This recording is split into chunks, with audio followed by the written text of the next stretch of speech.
Assalamualaikum warahmatullahi wabarakatuh. Perkenalkan, nama saya Agil Bakri dari kelas Manajemen G. Saya akan menjelaskan materi pohon keputusan atau decision tree. Pertama, saya akan menjelaskan apa itu pohon keputusan atau decision tree. Decision tree adalah alat pendukung dengan struktur seperti pohon yang memodelkan kemungkinan hasil, biaya sumber daya, utilitas, dan kemungkinan konsekuensi. Decision tree menyediakan cara untuk menyajikan algoritma dengan pernyataan kontrol bersyarat.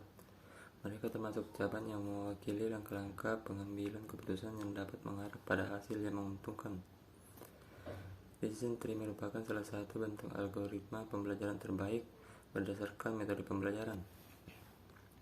Mereka meningkatkan model prediktif dengan akurasi, kemudahan dalam interpretasi, dan stabilitas. Alat ini juga efektif dalam menyesuaikan hubungan non-linear karena mampu memecahkan tantangan penyelesaian data seperti regresi dan klasifikasi. Disebut decision tree atau pohon keputusan karena pilihannya bercabang, membentuk struktur yang terlihat seperti pohon. Selanjutnya, jenis pohon keputusan. Ada dua jenis utama pohon keputusan yang didasarkan pada variabel target, yaitu pohon keputusan variabel kategoris dan pohon keputusan variabel kontinu. Yang pertama, decision tree variabel kategori. Sebuah pohon keputusan variabel kategori termasuk variabel target kategoris yang dibagi ke dalam kategori. Misalnya, kategorinya bisa ya atau tidak, karena berarti bahwa setiap tahap proses keputusan jatuh ke dalam salah satu kategori dan tidak ada di antaranya. Yang kedua, decision tree variabel kontinu. Pohon keputusan variabel kontinu adalah pohon keputusan dengan variabel target kontinu. Misalnya, pendapatan individu yang pendapatannya tidak diketahui dapat diprediksi berdasarkan informasi yang tersedia seperti pekerjaan, usia, dan variabel kontinu lainnya. Selanjutnya, contoh pengaplikasian decision tree. Yang pertama, menilai peluang pertumbuhan prospektif. Salah satu penerapan decision tree melibatkan evaluasi peluang pertumbuhan prospektif untuk bisnis berdasarkan data historis. Data historis tentang penjualan dapat digunakan dalam pohon keputusan yang dapat menyebabkan perubahan radikal dalam strategi bisnis untuk membantu ekspansi dan pertumbuhan.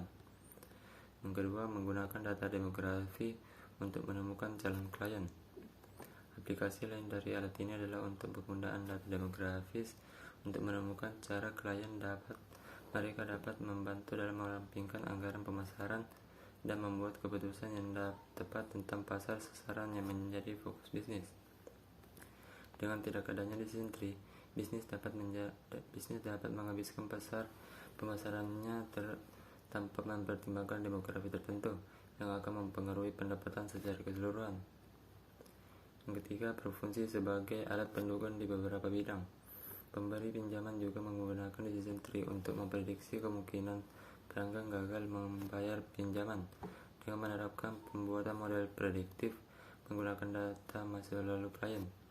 Penggunaan alat pohon keputusan dapat membantu pemberi pinjaman dalam mengevaluasi kelayakan kredit pelanggan untuk mencegah kerugian. Bidang lain di mana decision tree dapat diterapkan termasuk teknik, pendidikan, hukum, bisnis, kesehatan, dan keuangan. Selanjutnya, cara membuat decision tree. Yang pertama, mulailah dengan pertanyaan atau ide. Gambarlah persegi panjang dan tulis pertanyaan atau ide di dalamnya. Jika ingin membuat pohon horizontal, gambar persegi panjang di sisi kiri halaman sehingga memiliki ruang untuk menggambar garis. Untuk pohon vertikal, gambar kotak di bagian atas halaman dan turunkan. Misalnya, jika ingin menentukan apakah harus meminta kenaikan gaji, maka dapat menggambar persegi panjang di bagian atas halaman dan menulis meminta kenaikan gaji di dalamnya. Yang kedua, tambahkan cabang. Gambarlah garis sebanyak yang dibutuhkan dari kotak untuk menentukan tindakan. Untuk melanjutkan contoh, gambar dua cabang di bawah persegi panjang dan memberi label ya dan tidak. Ini menandakan bahwa meminta atau tidak meminta kenaikan gaji. 3. Menambahkan simbol keputusan ke cabang. Lingkaran menunjukkan bahwa hasil dari cabang belum jelas dan perlu mengajukan lebih banyak pertanyaan. Segitiga menunjukkan bahwa hasilnya hampir pasti. Contohnya dapat menambahkan lingkaran di akhir cabang ya dan tidak. Di lingkaran ya dapat ditulis dapatkan kenaikan gaji untuk menentukan apakah manajer akan memberi kenaikan gaji, dan lingkaran tidak dapat ditulis dapatkan kenaikan gaji di masa mendatang untuk menentukan apakah yakin akan mendapatkan kenaikan gaji tanpa meminta di masa mendatang. Yang keempat, lanjutkan seperlunya. Lanjutkan decision tree sampai benar-benar memeriksa semua kemungkinan hasil dan dapat membuat keputusan yang tepat.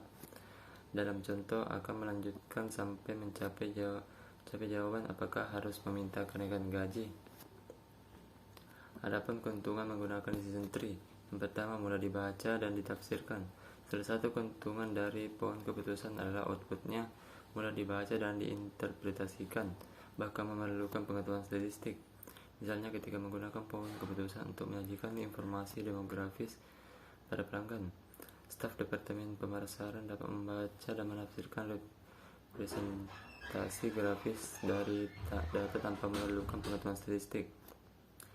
Data juga digunakan untuk menghasilkan wawasan penting tentang probabilitas, biaya, dan alternatif untuk berbagai strategi yang dirumuskan oleh Departemen Pemasaran. Yang kedua, mudah disiapkan. Dibandingkan dengan teknik keputusan lainnya, pohon keputusan membutuhkan sedikit usaha untuk persiapan data. Pengguna bagaimanapun perlu memiliki informasi yang siap untuk membuat variabel baru dengan kekuatan untuk prediksi variabel target. Mereka juga membuat klasifikasi data tanpa harus menghitung perhitungan yang rumit. Untuk situasi yang kompleks, pengguna dapat menggabungkan pohon keputusan dengan metode lain. Yang ketiga, lebih sedikit pembersihan data yang diperlukan. Keuntungan lain dari pohon keputusan adalah setelah variabel dibuat, pembersihan data lebih sedikit diperlukan. Kasus nilai yang hilang dan outlier kurang signifikan pada data pohon keputusan. Yang terakhir, kekurangan decision tree. 1. Sifatnya tidak stabil. Salah satu keterbatasan pohon keputusan adalah bahwa mereka sebagian besar tidak stabil dibandingkan prediktor keputusan lainnya.